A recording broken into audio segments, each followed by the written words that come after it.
Salam alaikum Hichem, ravi de pouvoir te voir. Alhamdulillah, je suis très content. Merci d'avoir répondu à l'invitation. Alaikum salam. Merci à toi de m'avoir invité. C'est un plaisir d'être ici. Ah ben moi pareil, partagé. Donc ça fait longtemps que je voulais présenter à mon audience tes services. On va garder le conseil un peu plus tard. Ouais. Tes services et qu'on puisse découvrir ton activité.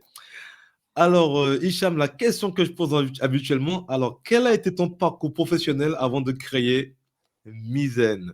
Et Ok. pourquoi tu t'es orienté vers la finance islamique? Deux questions en une.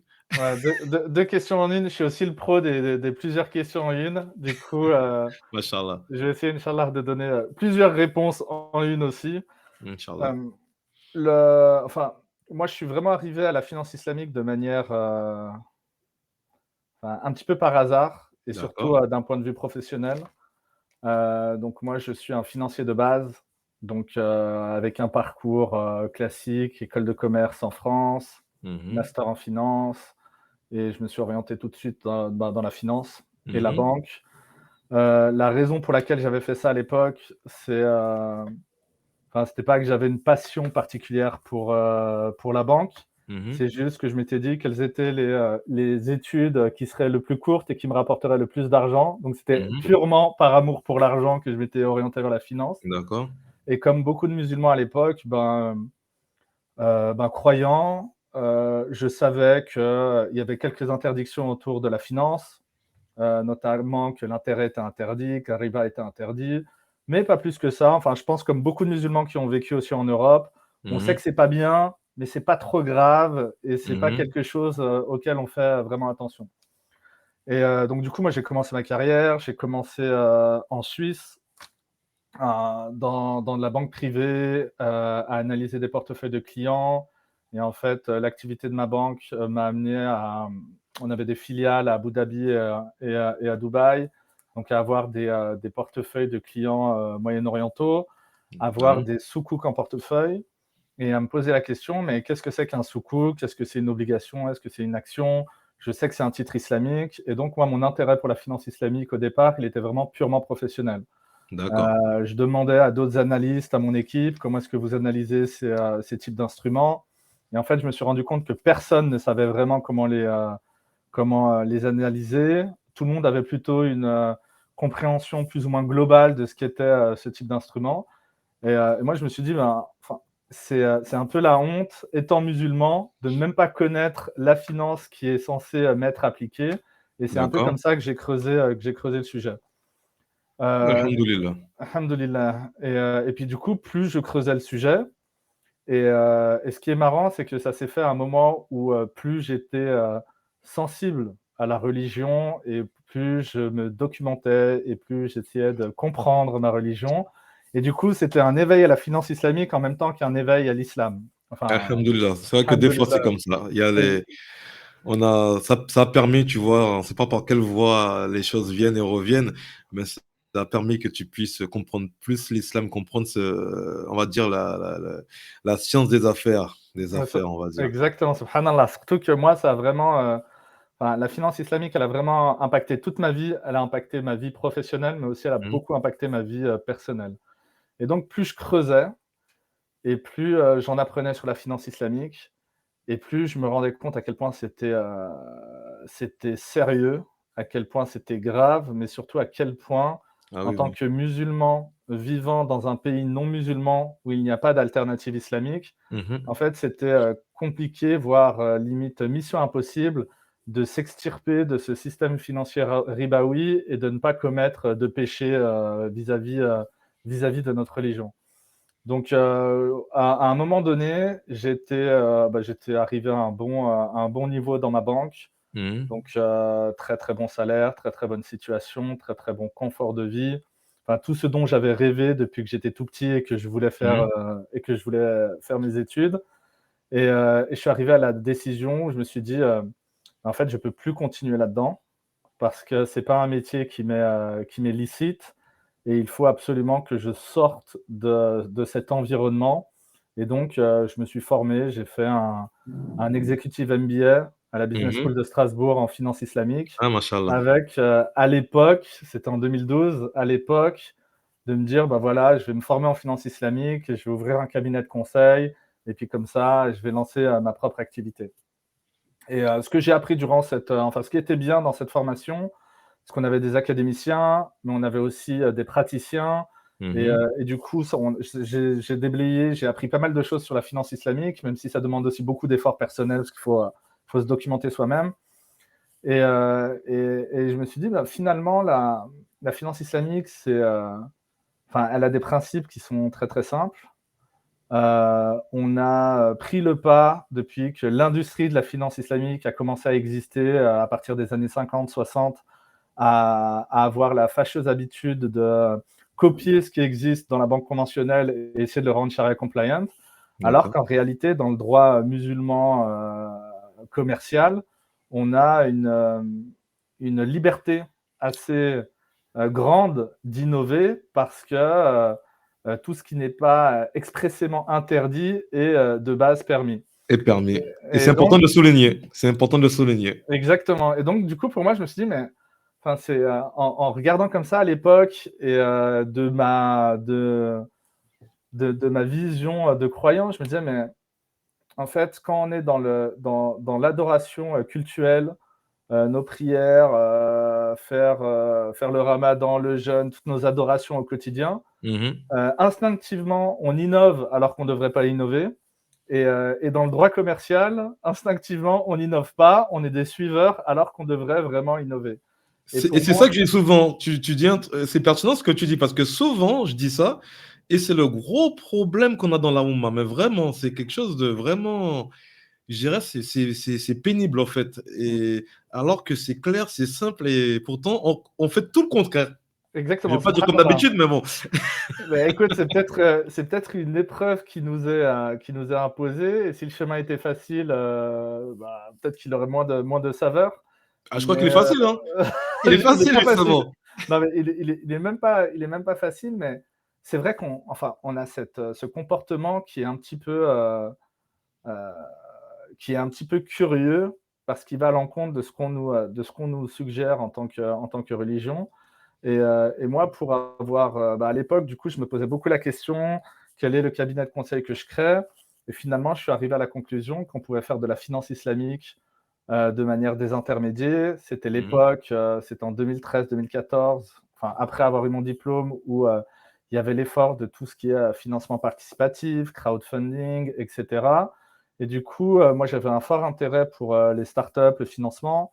Je me Mhm. suis dit: «Mais en réalité, je peux faire de la finance islamique, parce qu'en fait, tous ces nouveaux modèles de finance, si on les adapte et si on les pratique d'une certaine manière, finalement, ils sont compliant et c'est de la finance islamique» et c'est un peu comme ça que je me suis lancé. Au lieu de lancer un cabinet de conseil, j'ai lancé une première startup qui était une plateforme d'equity crowdfunding D'accord. qui permettait, à des investisseurs d'investir dans des startups, suisses.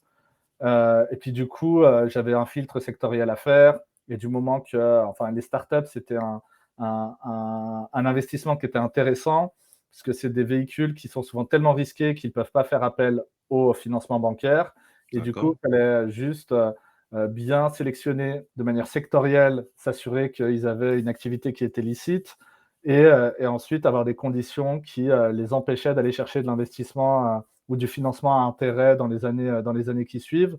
Donc on pouvait créer comme ça des investissements, Et- sharia compliant, dans l'économie réelle et du coup, c'est ce qui m'avait intéressé parce que la finance islamique, en réalité, c'est pas une finance qui est, théorique, c'est une finance qui est là pour, répondre à des besoins réels des agents économiques, essayer d'amener les surplus d'argent, de certains agents vers, ceux qui en ont besoin et du coup, c'est un petit peu comme ça que je me suis lancé dans la finance islamique, du coup, il y a à peu près, D'accord. plus, une dizaine d'années, ouais, maintenant, ça va vite. Machallah, d'accord. Et comme on a pas mal de, bon ben, on a un public qui connaît pas trop, est-ce que tu peux nous expliquer vraiment la différence entre les gros points de différence entre la finance traditionnelle et la finance islamique? Vraiment les gros points qu'on puisse Ouais, comprendre. oui, alors, on parle souvent enfin, en islam, des 5 piliers, de l'islam. D'accord? On parle aussi, des 5 piliers de la finance islamique. Mhm. Il y a 3 interdictions et 2 principes, plutôt positifs. Le premier, donc, c'est, l'interdiction, du riba, qu'on peut, traduire, de nos jours comme l'intérêt. Enfin, tout ce Mhm. qui comporte un intérêt est illicite en islam. L'interdiction du gharar qui est l'aléa contractuel. Mhm. Ça, c'est des choses qu'on peut retrouver sur des contrats qui sont pas nets. En fait, quand on contractualise, peu importe avec qui, mais qu'on ne sait pas exactement si on va obtenir quelque chose en fonction de ce qu'on paye, il y a un aléa qui est créé et ça, c'est pas permis en islam. Le contrat, Par exemple, si je dis, je te vends une de mes maisons, mais je dis pas laquelle, quoi. Ça peut être la cabane exactement, en bois et la belle e- maison, tu sais pas. exactement, et que je te spécifie pas la chose, ça ne marche pas. Mais où D'accord. on le retrouve et qui est beaucoup plus fréquent, enfin, et les gens ne s'en rendent pas compte, c'est typiquement les polices d'assurance. Enfin, tu peux payer ta mutuelle. D'accord. La mutuelle, de principe, tout le monde dit: «Mais c'est bien parce que dès qu'il m'arrive quelque chose, finalement, je suis couvert et j'ai pas à sortir». Mais en fait, la mutuelle comporte un aléa contractuel, qui D'accord. fait que, tous les mois, tu payes une prime, mais tu sais jamais si tu vas avoir la rougeole, la variole ou si tu vas acheter des Ah, médicaments. d'accord. Donc en fait, tu payes quelque chose, mais tu as quelque chose de complètement aléatoire comme contrepartie et ça, c'est des choses qui sont pas permises. Il y a, 3e principe 3e interdiction, c'est le maïsir, c'est, la spéculation. La spéculation, il y en a beaucoup qui, l'interprètent mal et Ah, qui vont te merci. dire Ça, c'est un point important. Là, ouais, ce point-là, j'avais la question en tête. Et je me suis dit, il est important d'éclaircir ce point parce que quand on dit spéculation, il y en a certains, je te laisse expliquer. Parce que ouais, je te laisse expliquer. ouais. En fait, la spéculation, il y en a, ils vont te dire, ben, du coup, spéculer, c'est, j'investis en bourse, je fais de l'argent, je revends. En fait, ça, c'est de la spéculation. Oui, ça, c'est de la spéculation dans le sens où on l'entend, dans le monde, classique, dans le monde conventionnel. Mais en réalité, la spéculation, en islam, c'est tout ce qui, n'est pas basé sur une réalité économique. Et typiquement, un D'accord. exemple que l'on peut donner, c'est, j'achète, un billet de loterie.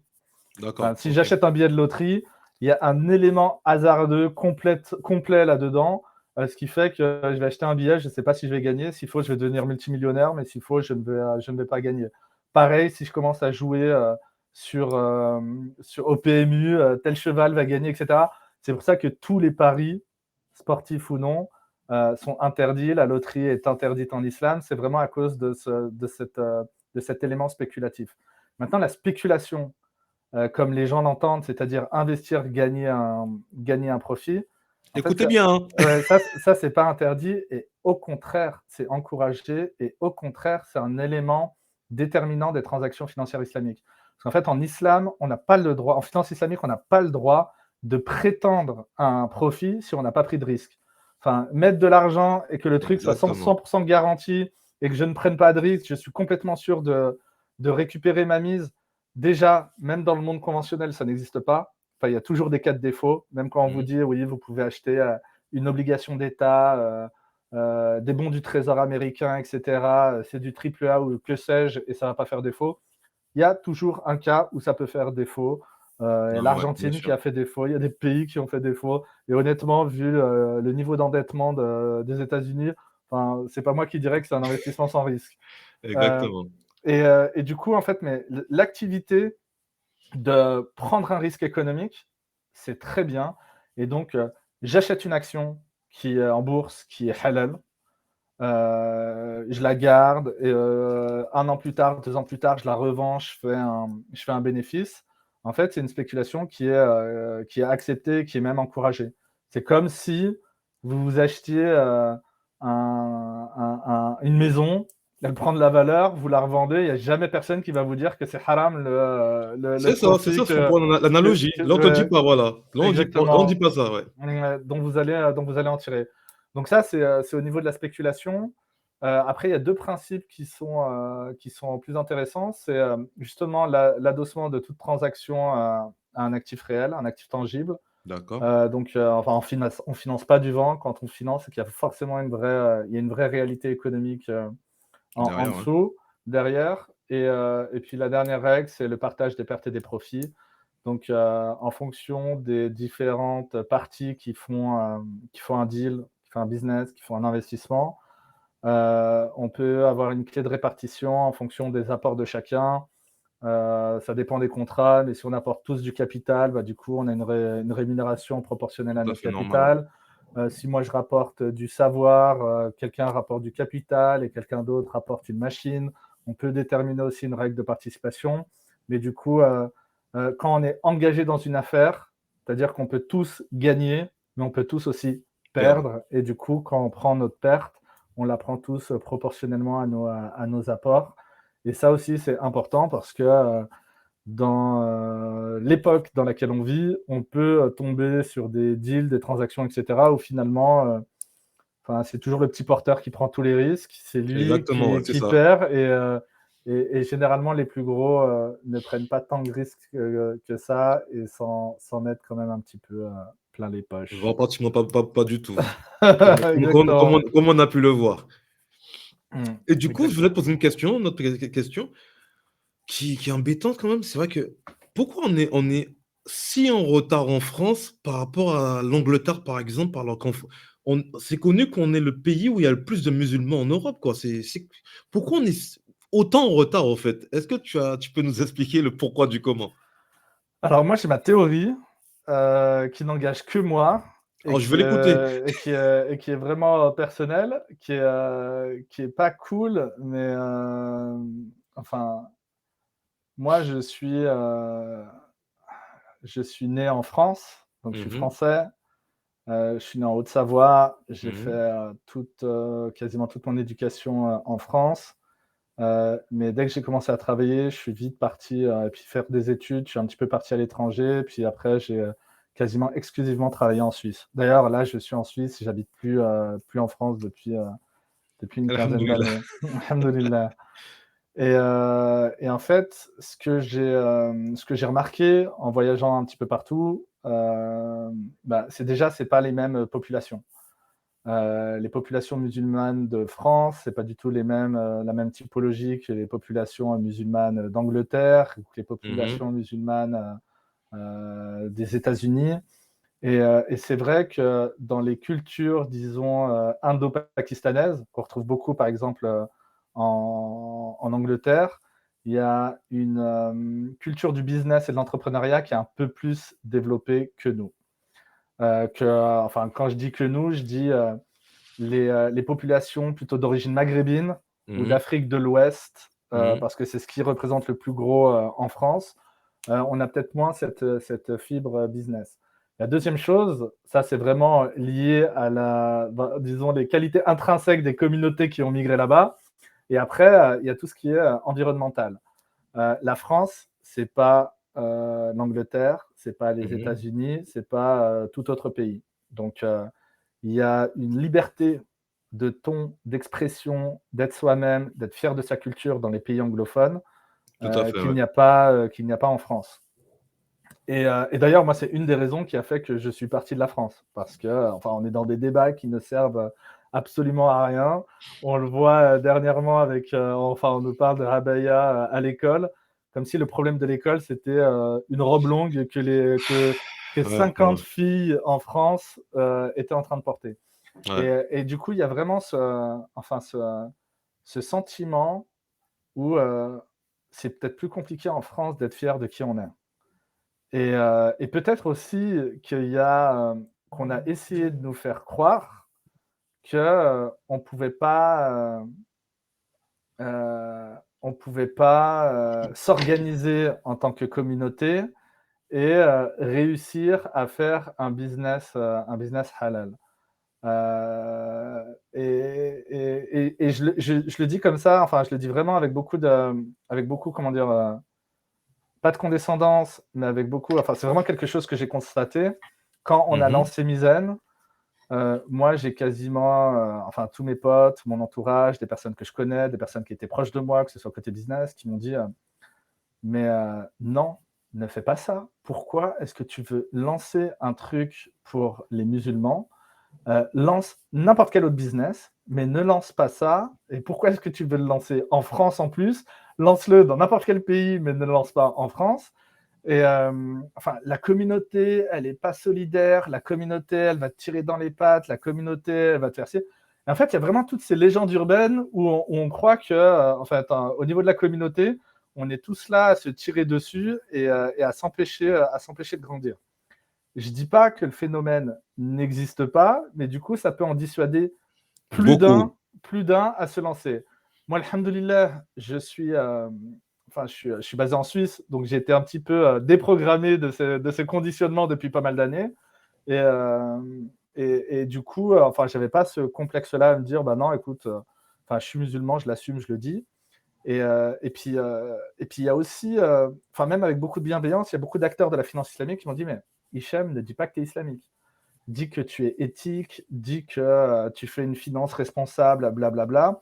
Mais surtout, ne dis pas que tu es islamique parce que tu vas t'attirer des problèmes et finalement, les choses vont être beaucoup plus compliquées que toi, que pour toi, que pour les autres. Moi, je me suis dit, écoute, j'ai plein de potes qui soient Mhm. athées, chrétiens, hindous, que sais-je, j'en sais rien. Il n'y en a aucun qui a honte de sa religion. Il n'y en a aucun qui renie sa religion. Il n'y a que quand on est musulman qu'on essaye de le cacher parce qu'il y a un espèce de stigmatisme. On est toujours suspect si on fait la prière ou si on fait quoi que ce soit. C'est Moi, grave, ouais, c'est grave. et moi, je me suis dit, en fait, le fait de le cacher, c'est justement jouer dans ce jeu que j'ai pas envie de jouer. Et je préfère l'assumer. Enfin, moi, ce qui m'intéresse, j'ai beaucoup de respect pour tous les Français qui ne sont pas de confession musulmane. Mais la Mhm. réalité, c'est que la seule population qui est discriminée d'un point de vue financier actuellement en France, c'est la population musulmane. Et moi, ce qui Tout à fait. m'intéresse, c'est pas de régler les problèmes du monde entier, c'est de régler le problème de mes frères et sœurs. Et si j'arrive à m'investir là-dedans, enfin, c'est ce que je recherche. Donc, je ne vais pas dire que je fais une finance éthique, alors qu'en réalité, moi, ce que je fais, c'est de la finance islamique. Et c'est vraiment pour répondre aux besoins de mes frères et mes sœurs musulmans qui sont en France. Et du coup, je pense qu'il y en a beaucoup qui sont dans cette chose où on n'ose pas assumer, on se retient. Et alhamdoulilah, j'ai l'impression que les choses, elles changent beaucoup. Oui. Depuis, enfin, les gens, ils commencent beaucoup plus à assumer. Moi, je discute avec beaucoup de jeunes qui me contactent, typiquement sur LinkedIn, qui me disent, voilà, j'ai tel business, je veux le faire, je veux que ce soit halal, je veux que ce soit assumé de telle sorte. Du coup, on discute. Et en fait, j'ai l'impression que la jeune population, elle est beaucoup plus fière de ce qu'elle est et elle l'assume beaucoup plus. Donc, du coup, moi, je trouve que c'est vraiment encourageant. Mais j'explique un petit peu le retard comme ça. C'est que enfin, le traitement médiatique et politique, l'environnement dans lequel on vit, fait que c'est de facto plus compliqué de lancer une entreprise comme Mizen en France. Mais nous, on a plutôt vu ça comme une opportunité. Tout J'ai à dit fait, ouais. oui, c'est plus difficile, mais en réalité, c'est là qu'on peut avoir le plus d'impact parce que, comme tu as dit tout à l'heure, c'est là qu'on a la plus forte proportion de musulmans du monde occidental. Tout à Et nous, fait. ce qui nous intéresse, c'est pas de faire un produit pour 3 personnes qui en ont les besoins ou qui en ont les moyens plutôt, mais c'est vraiment de le faire pour toucher un maximum de monde. Et du coup, l'endroit idéal pour faire ça, c'était vraiment la France. Et le fait que tout le monde soit frileux, bah, nous, on voit ça comme une opportunité. Puis du coup, c'est une opportunité pour nous parce qu'on est les premiers sur ce marché à offrir ce qu'on propose. Machallah, ouais. Et Ça, du c'est top. coup, alhamdoulilah, on a devant nous un boulevard et puis on n'a plus qu'à occuper l'espace. Et on est très content pour ça. Après, même si on serait content s'il y avait d'autres entrants aussi. Je sais que c'est ça que quand j'ai découvert, justement, ça m'a. Parce qu'il y a pas mal qui ont essayé de faire des banques, qui essaient de faire des banques, et c'est compliqué. Je sais que c'est très compliqué, mais on en parlera plus tard. Mais alhamdoulilah, c'est vrai que il y a beaucoup de frères et sœurs qui commencent à se réveiller. Et c'est vrai que ce que tu disais, que moi, par exemple, YouTube, je me suis lancé dans cette thématique-là, sachant que bon, j'allais me faire attaquer aussi forcément. Je me fais attaquer, mais alhamdoulilah, beaucoup encouragé. Et ça fait Ouais. plaisir. Parce que j'ai vu beaucoup de personnes qui ont fait des chaînes, et intéressantes en plus, et qui arrêtaient. Et je comprenais pas. Et enfin, je m'en doutais. Et du coup, je me suis dit, attends, ça va être dur, mais bon, j'ai la carapace solide, mais j'ai dit, il faut me lancer parce que c'est une mission, en fait, pour, comme on disait, démocratiser tout ça. Et il y a pas grand monde qui le fait. Et je me dis, bon, on va patienter, on va faire en sorte que ça se développe et en évitant, tu vois, c'est des choses comme ça, en s'invitant, en faisant en sorte que ce soit visible, en fait. Mmh. Et petit à petit, alhamdoulilah, on y arrive, que ce soit par l'immobilier, par d'autres. Il y a d'autres frères qui font autre chose, d'autres sœurs qui font. Les sœurs, machallah, qui bossent beaucoup en sous-marin. Mais j'aimerais bien que ça soit plus exposé. Mais, Inch'Allah, ça commence à bien avancer. Et les gens commencent, comme tu dis, à être fiers de ce qu'ils sont. Et c'est Exactement, ça le plus important. exactement. Alors après, est-ce que tu peux nous donner les valeurs fondamentales de Mizzen en tant que banque islamique en France? Ouais, alors déjà en tant que, enfin, je voudrais juste préciser, c'est qu'on n'est Naam. pas une banque islamique. On n'est pas une ban D'accord, enfin, d'un point de vue réglementaire, d'accord, une banque, c'est ce qu'on appelle, enfin, tu as le droit d'utiliser le terme banque quand tu es un établissement de crédit. Un d'accord, établissement de ok. crédit, il fait grosso modo 2 choses. Il a une activité où il propose des moyens de paiement Mhm. et il a une autre activité où il propose des crédits D'accord. enfin, à ses clients. Et pour proposer ces crédits, il utilise les comptes, l'argent qui est sur ses comptes, pour Mhm. le prêter à d'autres clients. Nous, on n'a pas la deuxième activité, parce que l'activité de crédit nous intéresse absolument pas. Donc en fait, nous, D'accord, on a la première partie qui est l'activité de paiement. Donc en fait, d'un point de vue réglementaire, et pour pas avoir de problème avec le régulateur, on d'accord, est affilié à un établissement de paiement. Ceci dit, d'accord, ok, les gens chez nous, ils ont un compte, ils ont une carte, et nous, notre objectif, c'est, enfin, on a commencé par ça, et ensuite, c'est de vraiment pouvoir, rajouter les briques financement et investissement, mais d'accord, sans mettre du crédit dedans parce que, de toute façon, le crédit, nous, il nous intéresse pas, enfin, le crédit, ça c'est une activité qui est rentable qu'à partir du moment où il y a de l'intérêt. Vu qu'on veut pas d'intérêt, finalement, c'est quelque chose que l'on exclut, tout de suite. Et nous, du coup, en tant que boîte, en tant que Mizen, qu'est-ce qui nous anime et c'est quoi nos valeurs? Faut d'abord que enfin, faut que je revienne d'abord sur la genèse de Mizen et quand est-ce qu'on l'a lancé. Juste avant de lancer Mizen, ce qu'on avait fait, d'accord, c'est qu'on avait organisé des workshops, en France, Belgique, Suisse, Luxembourg, et Afrique du Nord, Maghreb, mhm, pour justement rencontrer la communauté et savoir quelles étaient leurs attentes, qu'est-ce qu'ils pensaient de la finance islamique, c'était quoi la finance islamique pour eux, et cetera, et cetera, et quels étaient leurs besoins. Ce qu'on a appris, c'était, super important. La première chose, c'est qu'il y a une énorme défiance vis-à-vis de la finance islamique. ah En oui, oui, fait, c'est vrai que- il y a tout et n'importe quoi. Enfin, il y a des gens qui sont sur ce marché et qui font beaucoup de bien, qui ont une éthique et qui travaillent bien. Il y a beaucoup de personnes qui sont venues pour l'appât du gain, qui sont reparties aussitôt et qui ont créé beaucoup de dommages, en termes de confiance vis-à-vis au sein de la communauté.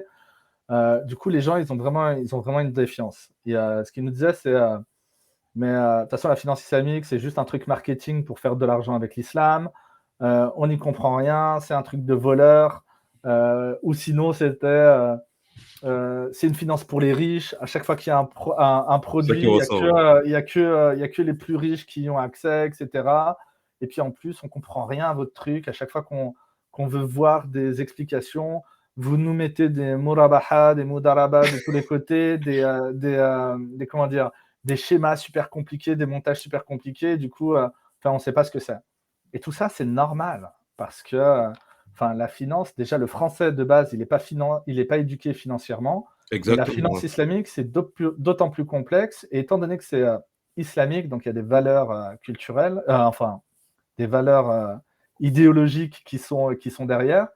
En fait, c'est un sujet qui est très sensible et sur lequel on ne peut pas s'aventurer comme ça. Donc, nous, on s'est dit, c'est l'état de la communauté actuellement.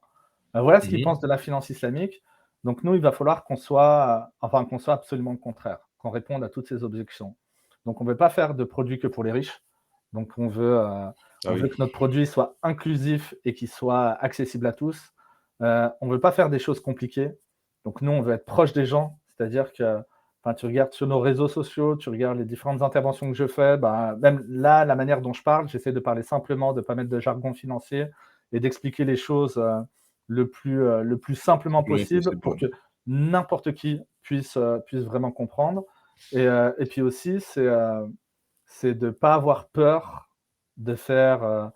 d'être un petit peu dans, entre guillemets, dans l'insolence, mais dans le bon sens du terme. C'est-à-dire que, on nous a toujours répété, ouais, euh, mais ça sert à rien de faire un compte, c'est pas rentable, les gens ils vont jamais venir, c'est un mauvais business model, les gens vont pas, sont pas intéressés par ça, ils sont intéressés que par le crédit immobilier, etc.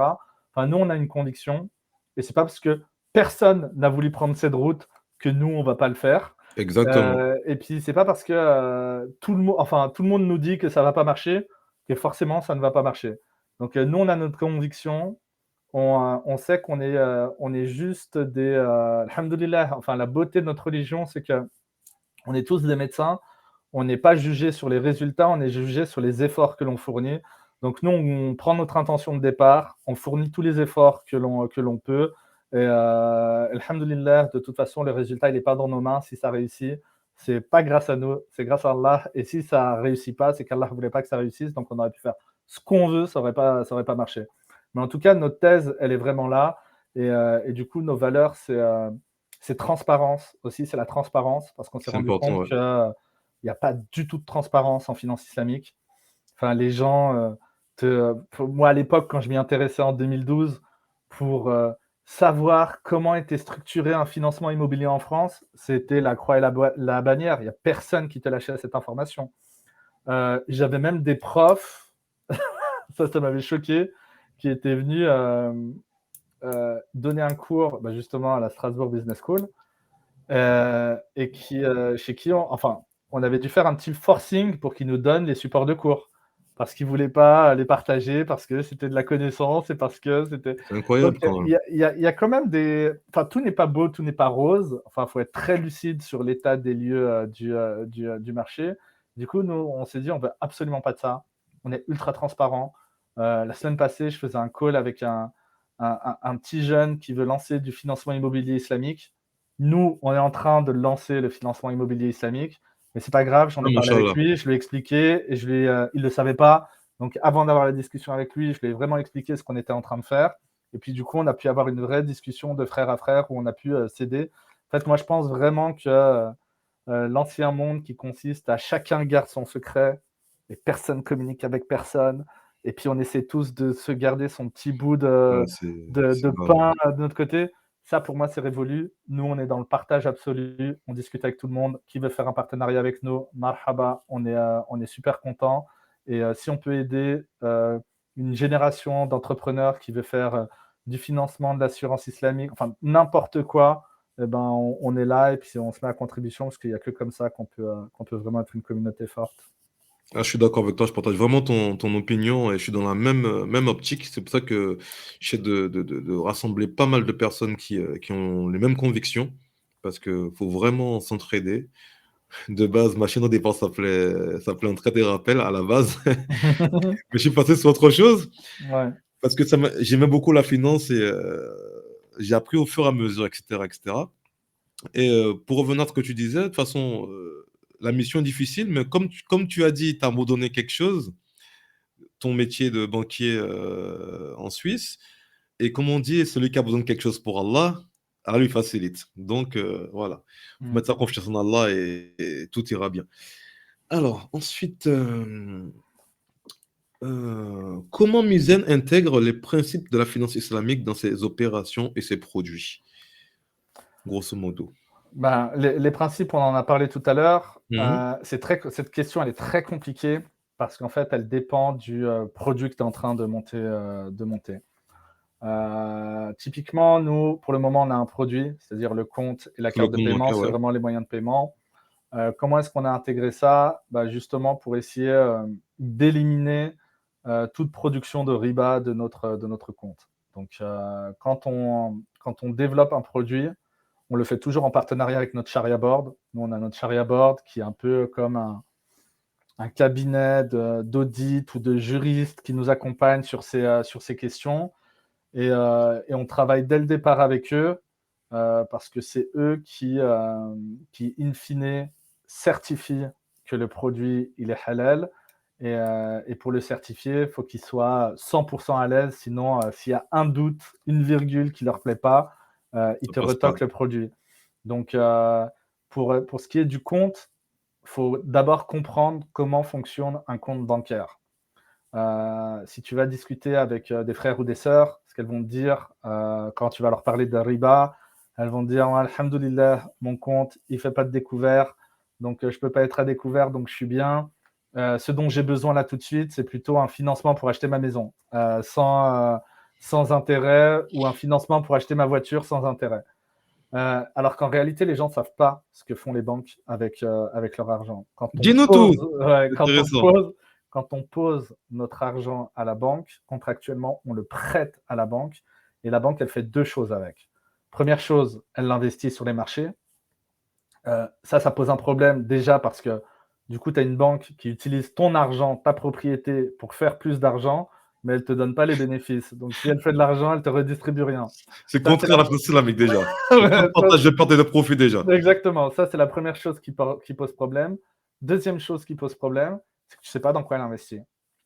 S'il faut, elle investit dans des obligations d'État. Donc, les obligations d'État, c'est rien ni plus ni moins qu'un prêt à intérêt. Donc, riba, oui. S'il faut, elle investit dans du Pernod Ricard. Toi, tu n'as pas envie que ton argent soit investi dans des trucs, dans des secteurs illicites comme l'alcool, les activités porcines, le divertissement, la pornographie. Enfin, il y en a plein, quoi. Et donc, ça pose le premier problème. Le second problème, c'est que l'autre activité qu'ont les banques avec ça, c'est qu'elles font ce qu'on appelle la création monétaire. Elles prêtent l'argent, cet argent à intérêt à d'autres clients. Et étant donné que les banques ne prêtent jamais sans intérêt, en fait, du coup, notre argent contribue directement soit à peut-être renforcer des secteurs illicites par les investissements, soit à générer du riba par les prêts qu'il crée. Et en fait, les gens n'ont pas conscience de ça. Et quand tu creuses vraiment le sujet du riba, tu as l'interdiction du riba qui te dit que ça équivaut à une déclaration de guerre envers Allah et son messager, ce qui est très, très, très sérieux. Mais tu as aussi un hadith qui dit que, est coupable du même péché celui qui mange riba, celui qui le reverse. Donc, peu importe que tu l'encaisses ou que tu le payes, c'est le même péché. Celui qui le facilite et celui qui le témoigne. Donc, celui qui le témoigne, typiquement, tu es signataire, comme je l'étais en banque, d'un contrat de crédit où tu prêtais des millions à tel monsieur, ben, tu es jugé responsable de ce péché, chose que j'étais moi. Et quand tu le facilites, il y a des savants qui considèrent que quand on en a connaissance, le fait de laisser son argent sur des banques conventionnelles, en fait, et qu'on sait que ça va être utilisé pour des activités illicites, en fait, on est contributeur de ça. Bien évidemment, c'est à mettre à prendre avec des pincettes, parce que quand il n'y a pas d'alternative, ben forcément, c'est un peu compliqué. Ouais. Mais quand il y a des alternatives, en fait, il faut pas hésiter. Et c'est la raison pour laquelle nous, dans notre premier produit, on aurait pu faire comme tout le monde du financement et de l'investissement. C'est des produits super faciles à développer. On peut mettre en place, on peut faire des partenariats, et puis du coup, on peut générer de l'argent tout de suite. Mais nous, il nous fallait un produit qui est commun à tous. Tout le monde a besoin d'un compte. Et surtout, le compte qui a l'air de rien, il est sous-coté parce que c'est vraiment l'outil qui permet de générer le plus de riba, parce que c'est l'outil qui donne vraiment cette force de frappe aux banques. Ben ouais, c'est ça. Donc, si tous les musulmans enlèvent tout leur argent des banques traditionnelles et les mettent juste sur des comptes islamiques, que ce soit Mizen ou que ce soit d'autres qui arriveront plus tard, en fait, on handicape d'autant la capacité des banques à produire du riba. Et du coup, c'est pour ça que, moi, j'aime bien reprendre le verbatim de tous les écolos et tous les gens qui font des choses pour la planète, qui te disent mais il faut absolument réduire ton empreinte riba parce que sinon, la planète, elle va brûler. Ton empreinte carbone, parce que sinon, la planète, elle va brûler. Qu'est-ce que tu dis? Ouais, non, ton empreinte carbone, parce que la planète, elle va brûler. Et moi, je dis, il faut absolument réduire son empreinte riba, parce que sinon, c'est nous qui allons brûler, et pour une durée indéterminée. Et vraiment, le compte, c'est le meilleur moyen d'agir contre ça. Donc, pour pouvoir développer ce produit avec notre Sharia board, on s'est assuré, du coup, on a trouvé des dispositifs pour s'assurer que l'argent n'est pas investi, que l'argent reste sur le compte, que si le client décide de laisser son argent, il ne bouge pas et que son argent, on l'utilise que pour honorer ses ordres de paiement. Donc, du coup, le client, il est l'esprit tranquille. Il sait que son argent ne sera jamais utilisé à ses fins. Après, pour le financement, c'est la même chose. C'est comment est-ce qu'on organise des financements pour que du coup, les gens puissent acheter leur maison, qu'il n'y ait pas d'intérêt, que ce soit des contrats qui soient licites en islam. Là-dessus, c'était un peu plus compliqué parce qu'il y a beaucoup d'aspects. Il y a l'aspect charia, donc il faut vraiment respecter le droit musulman. L'aspect droit local, donc si on fait une opération en France, comment est-ce qu'on s'assure que c'est réglementé en France et que c'est OK et qu'on a toutes les conditions pour. Et le troisième aspect, c'est les aspects fiscaux. C'est en fait créer quelque chose qui est islamique et qui va avec le droit local, ça peut aller, et qui a une réalité économique derrière, ça peut aller. Mais après, il y a tellement de frottements fiscaux, il y a tellement de subtilités que ça peut. Il y a vraiment une étude fiscale à faire pour que le montage fonctionne. Et du coup, c'est pour ça qu'on s'y est repris à 2-3 fois. Enfin, notre premier produit immobilier, il a été retoqué par notre sharia board. Il a dit non, ça ne fonctionne pas pour telle et telle raison d'un point de vue islamique. Ensuite, on a fait d'une autre manière et c'était les aspects fiscaux qui posaient souci. Du coup, là, on a apporté des solutions à tous ces aspects fiscaux. Et là, alhamdoulilah, on est quasiment C'est bon, bon. c'est On est coché. quasiment bon. Ça va être lancé, Inch'Allah, dans le prochain trimestre. Alors, qu'est-ce que je veux dire? Quels sont les services les plus demandés que tu as pu avoir auprès de la communauté musulmane? Qu'est-ce que les gens demandent plus, en fait? Ils attendent quoi? Alors, vraiment, le financement immobilier. Financement immobilier, c'est aussi pour ça qu'on le Que sort, ça? qu'on le sort bientôt. Le financement immobilier, ça arrive, je pense, en premier. Enfin, c'est Subhanallah, normal, les gens, hein. ils veulent une maison, c'est incroyable, alors qu'il y a beaucoup de choses à faire avant, mais les gens, c'est la maison, quoi. Écoute, c'est parce que déjà, c'est très français. Bah oui, Enfin, ouais. c'est la culture française de vouloir être propriétaire. Être propriétaire, c'est vraiment un accomplissement en soi. Et puis surtout pour les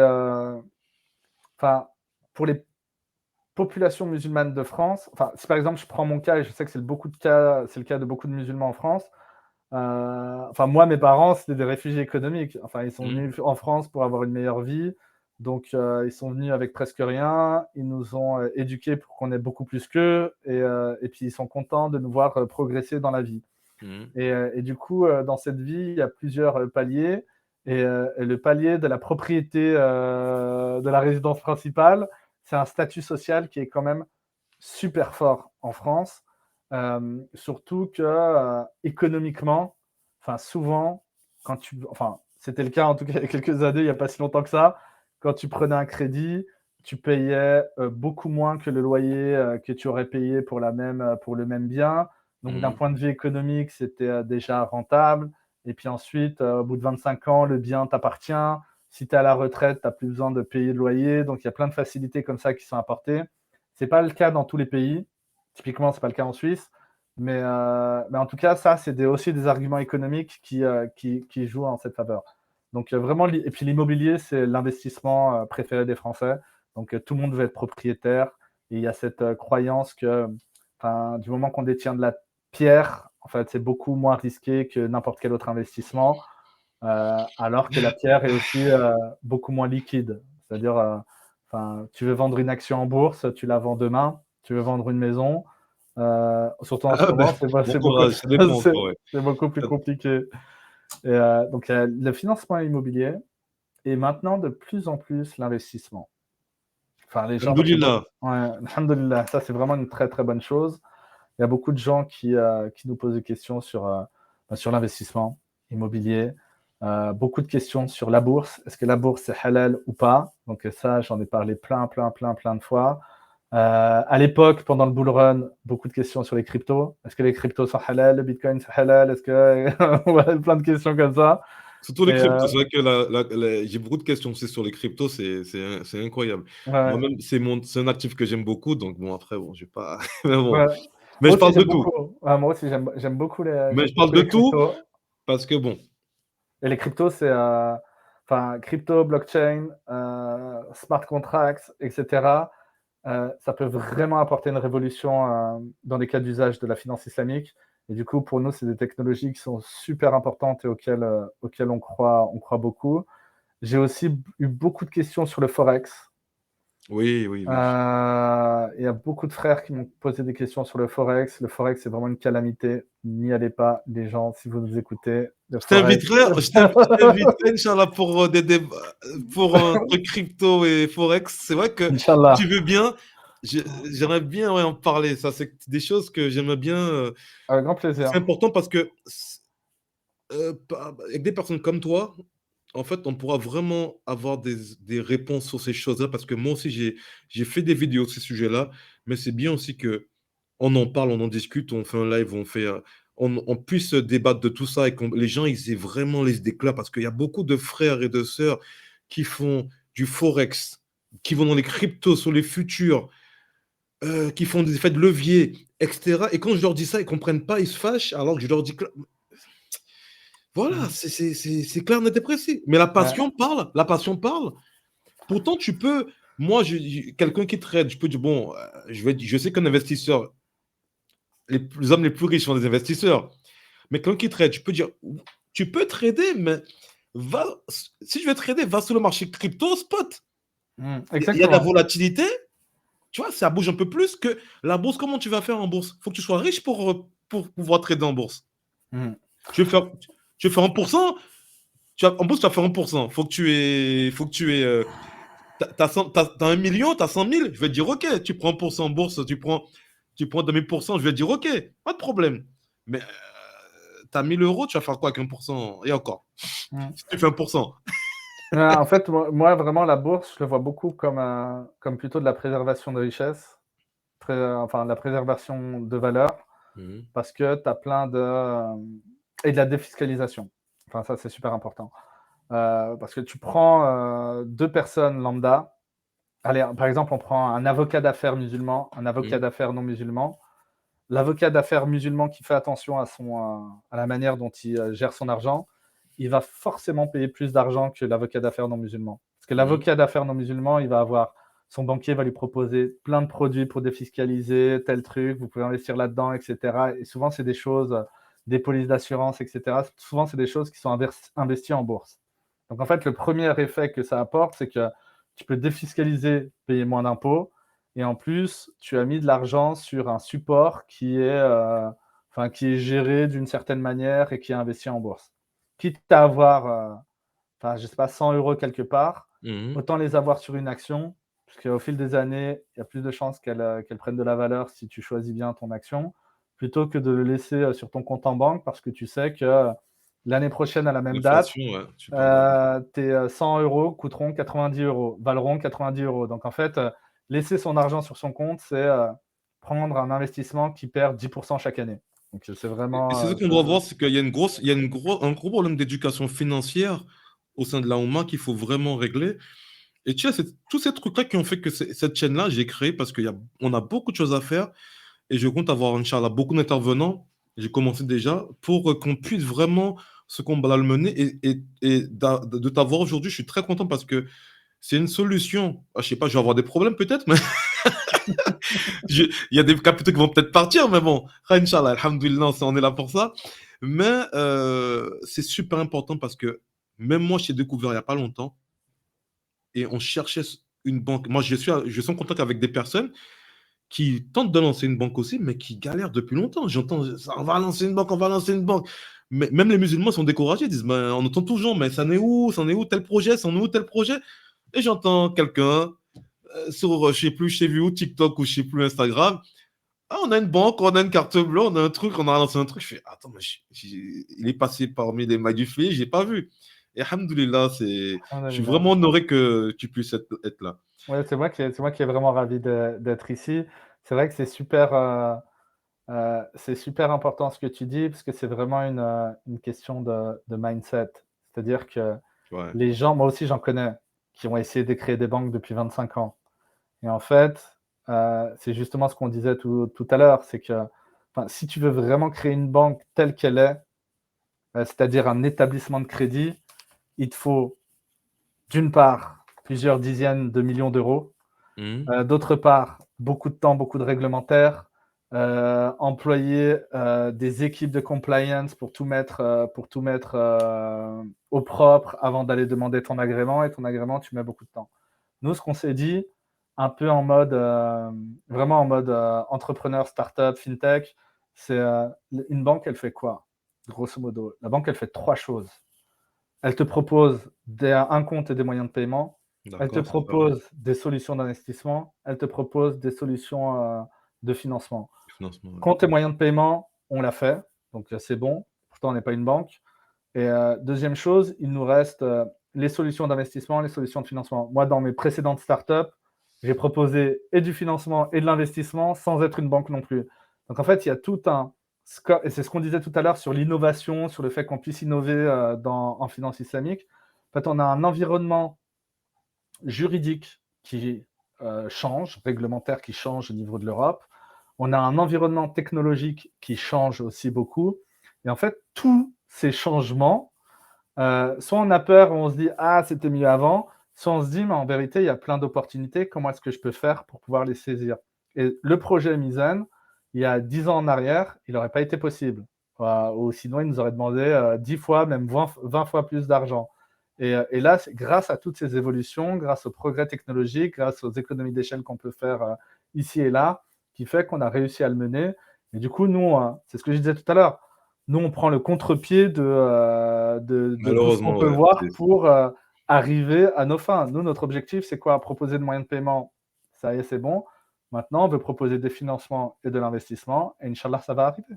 Et en fait, les gens vont s'habituer à ça, et quand ils verront que finalement, j'ai exactement les mêmes garanties, parce que même d'un point de vue réglementaire, on apporte les mêmes, étant donné qu'on est sur le marché de l'argent, même en étant tout petit, on apporte exactement les mêmes garanties qu'une banque. C'est-à-dire que quelqu'un peut avoir son argent chez nous, demain, pire des cas, Mizan fait faillite, vraiment on est mort, on n'existe plus, et ben, l'argent est garanti par l'État et le client peut le récupérer. Donc en fait, il n'y a pas de risque pour le client. Et du coup, nous, on capitalise beaucoup, beaucoup là-dessus.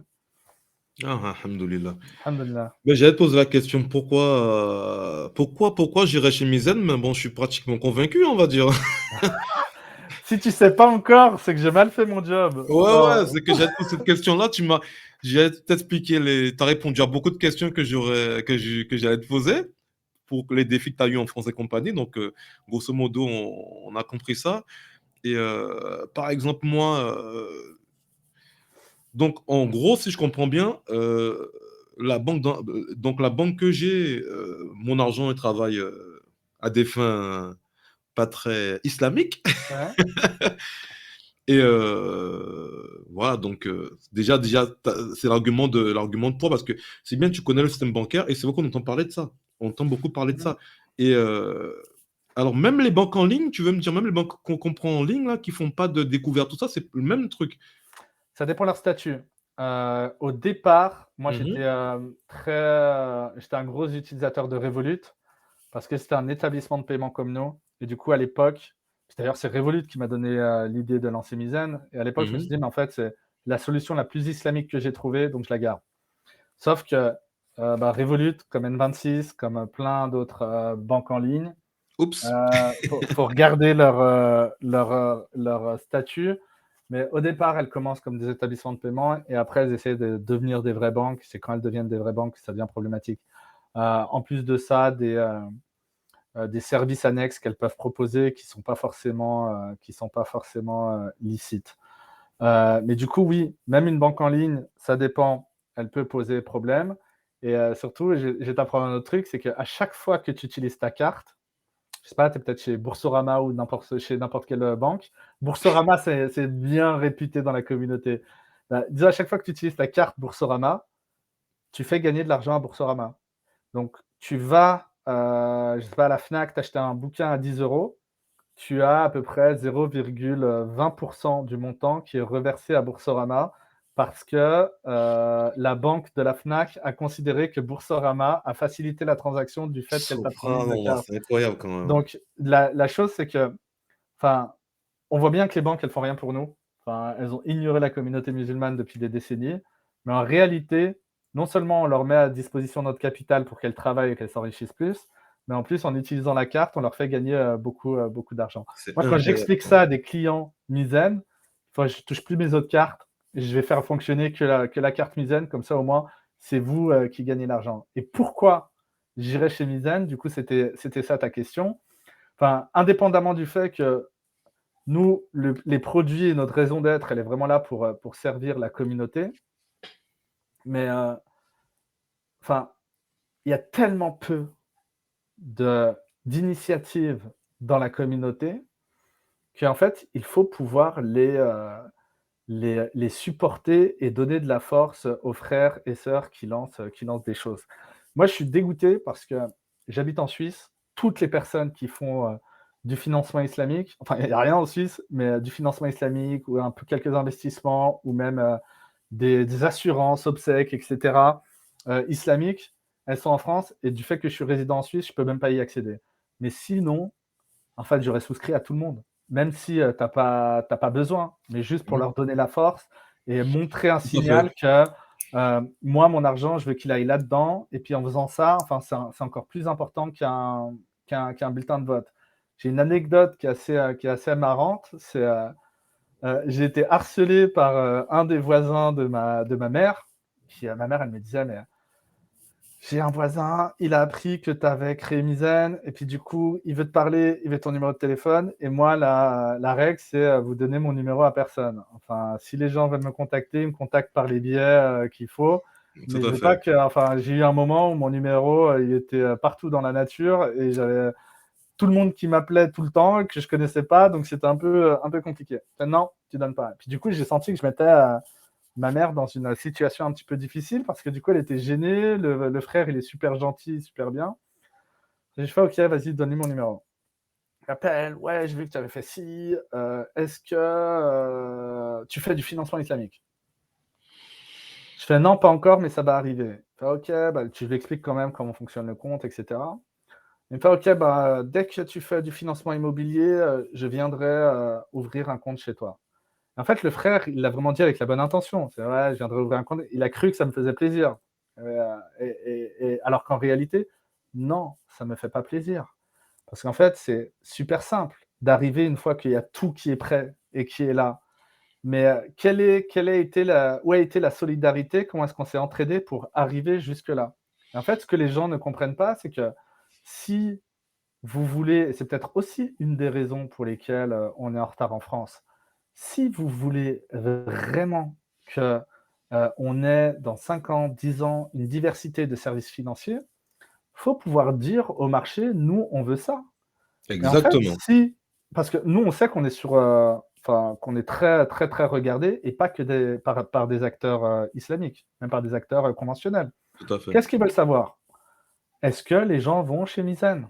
Donc, si on a beaucoup de monde qui vient, moi je te garantis, enfin, si d'ici en 6 mois, on prend 100 000 utilisateurs, chose qui on aimerait, Inch'Allah, mais qui est très, très, très difficile à réaliser.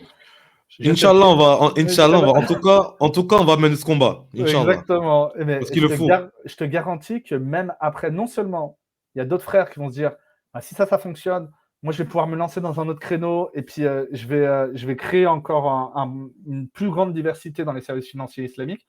Mais même les banques conventionnelles vont se dire: «Bah, finalement, on va ouvrir un truc pour les musulmans parce C'est que du ça, coup, c'est il y a ça, un c'est ça. marché».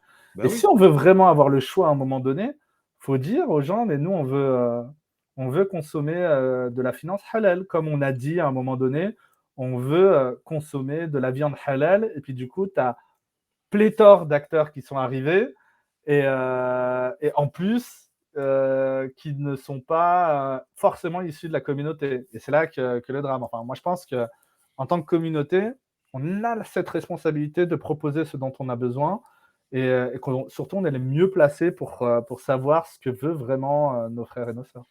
Mais on a tendance à se tirer une balle dans le pied en même temps. On a tendance à être plus dur. Par exemple, avec Mizan, ils vont être. Au lieu de t'encourager, par exemple, tu vois, même s'il y a des trucs, même si tout n'est pas.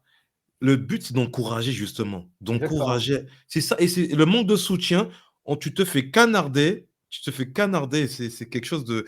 Moi, j'ai des frères qui sont sur les réseaux qui, à un moment donné, comme je t'avais dit tout à l'heure, parce que, en fait, j'essaie de regrouper du monde pour soutenir, pour faire une sorte d'union, pour qu'on puisse faire ça.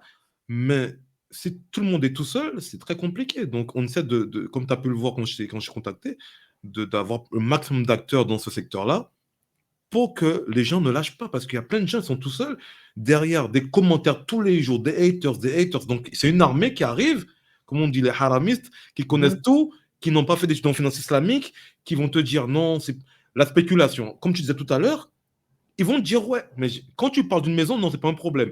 Quand tu veux acheter un truc, de l'or pour le revendre plus tard, attends, tu comptes faire un profit quand même. Tu vois, alors qu'ils ne comprennent pas la spéculation excessive en finance islamique, qu'est-ce que c'est? Quand on dit excessif, je sais pas. Par contre, et comme je disais dans une vidéo, quand on parle de crypto, les musulmans surtout, au lieu d'aller prendre des actifs sûrs comme on va dire le Bitcoin, l'Ethereum, ils vont aller sur, je sais pas, le XRP, ils vont aller sur tout ce qui va être Pepecoin, Shiba Inu. Alors là, on est les premiers. Alors, mais tout ce qui va être spéculatif à fond, il n'y a aucune analyse fondamentale. Là, on dit, bon, j'y vais pour espérer gagner 1 fois 10. Mais tu connais même pas le projet, tu n'as même pas regardé. Et là, tu es dans la spéculation. Tu vois. Parce que Typiquement, ouais. Bah, voilà. Typiquement, moi, je te rejoins vachement là-dessus. Enfin, moi, j'achète beaucoup de crypto. Enfin, j'ai acheté beaucoup de crypto. Là, j'ai plus trop le temps de faire mes due diligence. Donc, moi, du moment que j'ai pas étudié la chose, je n'achète pas. Il faut que vraiment C'est ça, je l'étudie pendant un jour et demi, et puis après, je me décide si je prends ou pas. Et j'ai acheté beaucoup de small cap, donc de petites capitalisations, parce que du coup, quand je vois un potentiel, c'est là que ça m'intéresse de rentrer très très tôt. Et je me suis toujours, enfin moi dans ma logique d'investissement, je me suis toujours refusé d'investir dans ce qu'on appelle les shitcoins, les Shiba, les machins, etc., les Dodge, parce que, enfin pour moi, il n'y a pas d'utilité économique. Enfin, pour que l'asset, même si c'est un asset digital, il soit licite, il faut vraiment qu'il serve à quelque chose. Si c'est juste un actif où on se dit, je vais mettre un peu d'argent et Elon Musk va en parler et puis du coup, je sais que ça va pumper, que je vais pouvoir revendre. Enfin, pour moi, j'aurais l'impression d'avoir eu un revenu illicite en faisant ça parce que du coup, il n'y a pas d'analyse fondamentale, il n'y a pas de réalité économique en dessous. Alors que si tu me parles d'un coin qui est là pour faciliter les transactions financières, comme le XRP que tu as cité, là, ça me parle, et là, je me dis que ça sert vraiment à quelque chose, qu'il y a vraiment une utilité dans ce token, et que je peux investir dedans. Et subhanallah, mais on est toujours, de toute façon, c'est des épreuves, on est toujours, il y a toujours l'appât du gain, et ce qu'on veut faire, ouais. comment est-ce qu'on navigue. Le premier pas, c'est vraiment de s'éduquer, savoir exactement où est-ce que nous-mêmes, on met nos propres balises et les frontières qu'on veut absolument pas dépasser.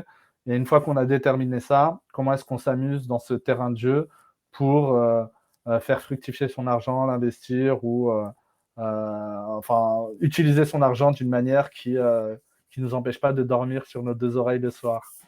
Exactement. Alors, j'ai 2 dernières questions à te poser. Vas-y. C'est une question que je pose souvent à mes intervenants. Quels sont les livres, les mentors ou les influences qui ont façonné Hichem?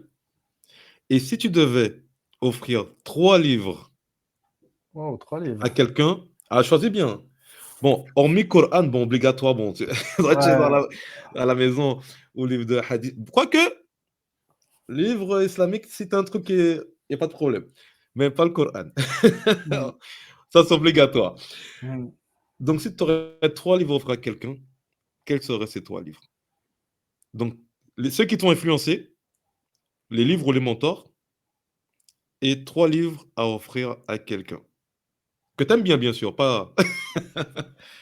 Alors. C'est la seule fois où je vois que tu transpires. Tu étais très fluide, machallah. Non, mais enfin, il y a pas mal de bouquins qui m'ont influencé, et ces derniers temps, on va dire, enfin, je suis un gros lecteur. Ces 10 dernières années, j'ai quasiment lu que des livres business. Du coup, c'est pas Allons, j'aime bien aussi. c'est pas super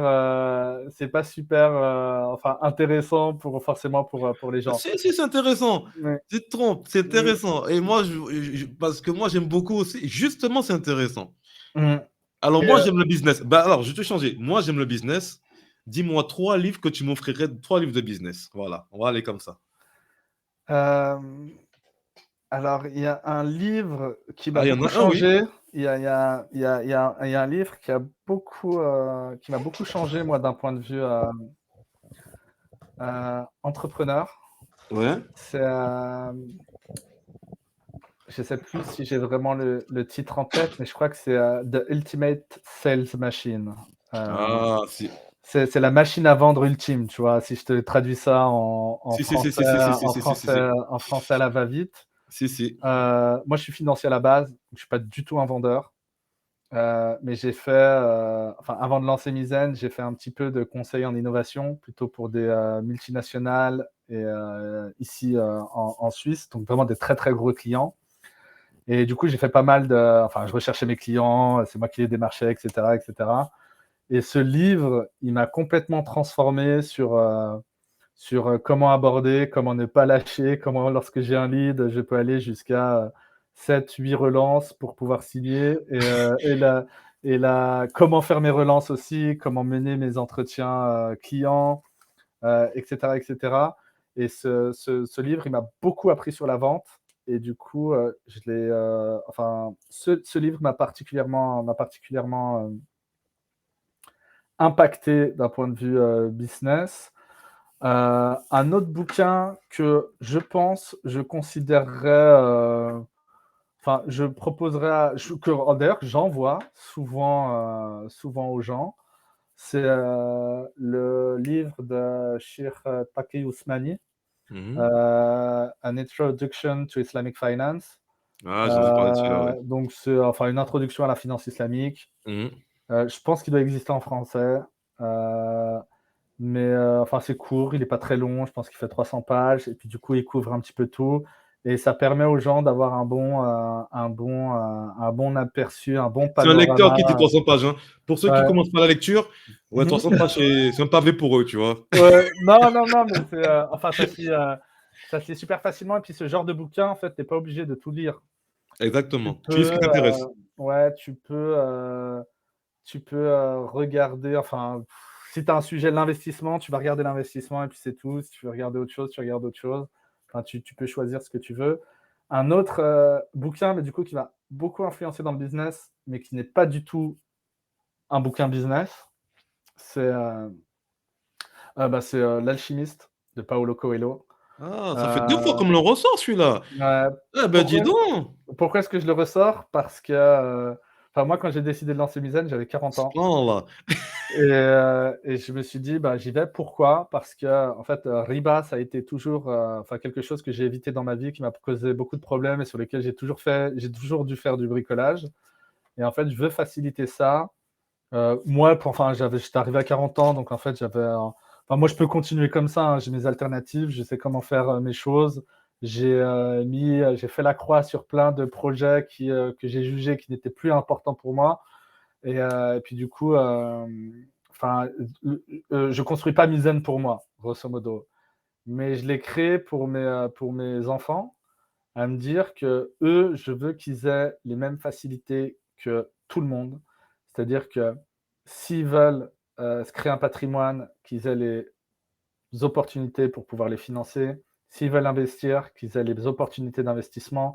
S'ils lancent des business, qu'ils puissent être accompagnés avec des solutions de financement pour la gestion de trésorerie, etc. etc. Et du Mhm. coup, dans L'Alchimiste, on parle beaucoup de la légende personnelle. Tout le monde est sur Terre pour trouver sa légende personnelle. Et du coup, moi, j'ai trouvé ma légende personnelle. C'est vraiment d'exterminer le riba de la vie des musulmans en Europe. Et c'est vraiment ça qui m'anime au quotidien dans mon projet Mizen. Donc, ce livre, il a beaucoup d'influence par rapport à ça.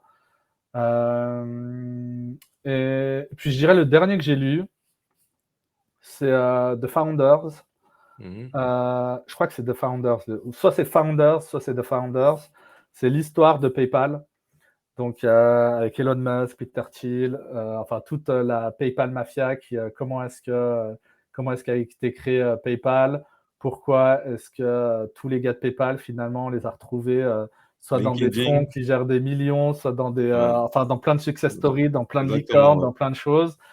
quelle a été, enfin l'auteur, il fait vraiment une recherche sur qu'est-ce qui est fait que ces personnes qui se sont retrouvées au même endroit te permettent ont réussi à construire autant de success stories. Et étant donné que PayPal à la base c'est une fintech, ils font du paiement, ça ressemble beaucoup à Mizen, c'est quelque chose qui m'a beaucoup intéressé. J'ai trouvé l'insight que ça donnait assez intéressant. Très bien, ok. Moi, j'ai un seul approche. J'aurais aimé que tu proposes celui-là. Vas-y. Je vais me permettre, je ne le fais pas d'habitude, mais Oui, vas-y. j'en ai un, c'est celui-là. Pour moi, ça. Les personnels MBA? Ah Ah, oui, ok, tu ne peux qu'être d'accord, d'accord. complètement. Mais tu sais que Ça, c'est. moi, j'ai fini l'école, quand j'ai eu mon diplôme, Mhm. et je me rappelle, je suis retourné chez moi, j'ai vu mes sœurs, mes parents.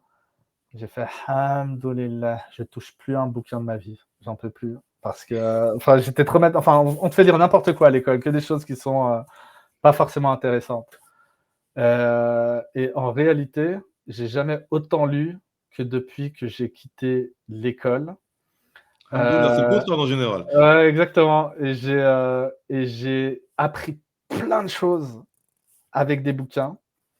Et il y a le personnel MBA qui est bien, mais quand même, faut être assez tendu pour se lire 52 livres dans l'année. Faut vraiment y aller. Moi, j'ai une autre technique, et tu vas me dire Mhm. si tu adhères ou pas. Moi, à chaque fois que je veux m'intéresser à un sujet, je cherche les 5 livres de référence. Je prends les 5 livres, je les lis, et généralement, en lisant ces 5 livres, À tu tout, sais ouais. plus que 90% des Je suis d'accord gens. avec toi. Et du coup, ça te permet vraiment de te donner une bonne base. Et c'est un peu. Quand je faisais du conseil, c'était quelque chose qui m'a sauvé la vie plus d'une fois. Donc voilà, moi je donne mes 3 livres à moi. C'est le Ouais. Personal MBA, Comment se faire des amis. Ah, de Dale Parce que pour les Carnegie. relations sociales, je pense que c'est important. Mhm. Et le dernier que je vais dire, alors là, j'en avais un là. Comment se faire des amis? Et le dernier que je pourrais conseiller. Influence et manipulation? C'est pas celui-là? Oui, oui, à lire, mais pas. Oui, mais pas peut-être. Faut le lire. Mhm. Il serait d'un temps plus élargi.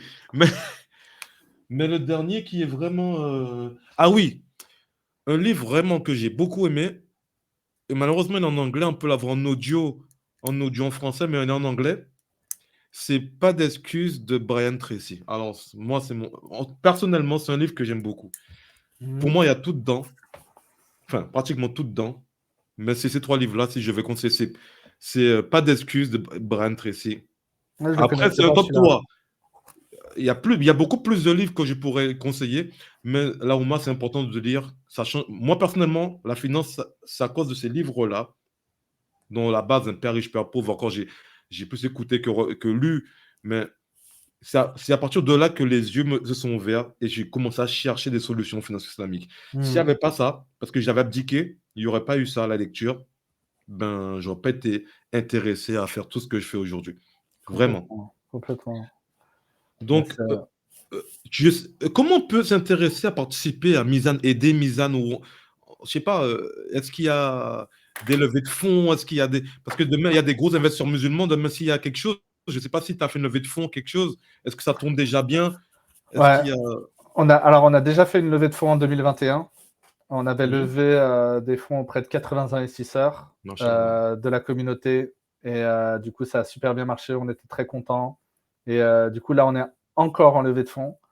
La levée de fonds, elle se termine ce mois-ci. Ah, Elle va être, elle va être disponible sur l'application. Donc, nos clients Mizen pourront investir directement dans Mizen, directement depuis ah, l'application. machallah. Et ouais, donc ça, c'est un des moyens de nous soutenir. Enfin, tous ceux qui veulent faire partie du projet, enfin, dans le secteur de la finance islamique, souvent les gens ouvrent pas leur capital, restent des sociétés privées, veulent garder les choses un peu pour eux. Nous, on a été l'un des premiers à ouvrir notre capital. On s'est dit, de toute façon, notre projet, c'est pas que notre projet, c'est le projet de tout le monde. Donc, plus on a d'investisseurs, mieux c'est. Et tous nos investisseurs, subhanallah, ils nous ont aidés, enfin, ils nous ont investi, donc l'argent a été utile, mais toutes les mises en relation, toutes les facilités, toutes les recommandations qu'ils nous ont fait, ça vaut de l'or et ça nous a énormément aidé. Et du coup, c'est ce qu'on refait là.